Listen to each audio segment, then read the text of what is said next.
When you learn to read the Bible like this, it'll open up a world of meaning and a depth of revelation and understanding. So for instance, in Matthew chapter 7, verse 7, Jesus says, after saying, "Don't give dogs what is holy and don't throw your pearls before pigs, ask and it will be given to you."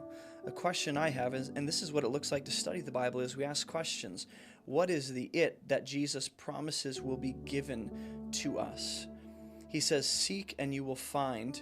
What is it that we're finding? Whatever we're finding is what he promises to give. Knock and it will be open to you. So now we have a door that we're walking through. And what we should do when we read the scriptures is ask questions that lead us into deeper meditation. We want to chew on the scriptures, right? So why is it that we're asking, seeking, and knocking? Why those three verbs? Where else might I see those in the scriptures, specifically in the Old Testament? Because anything in the New Testament, it's going to have its basis in the Old.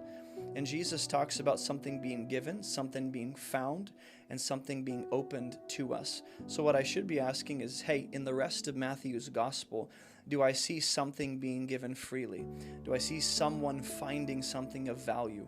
Do I see a door being opened to a certain kind of person? And by the way, who is that kind of person? Either way, Jesus goes on and he says "for," which tells us because, here's the reason, everyone who asks receives. So Jesus is further elaborating on what it means that something is given, found, or opened. Everyone who asks will receive, and the one who seeks will find.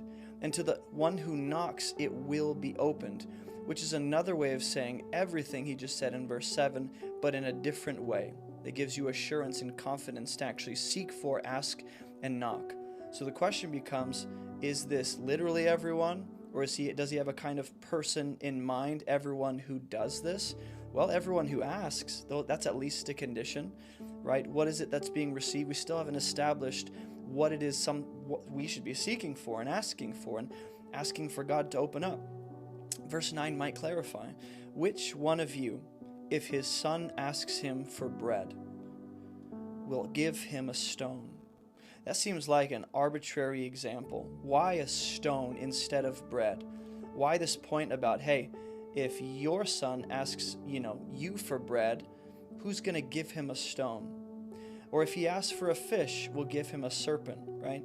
So I go, why these two examples? Why a stone and a serpent? Is there anything else in Matthew's gospel potentially that clarifies these two images for me? And what is it about, a human father giving his son what he needs? What is that point Jesus is making here?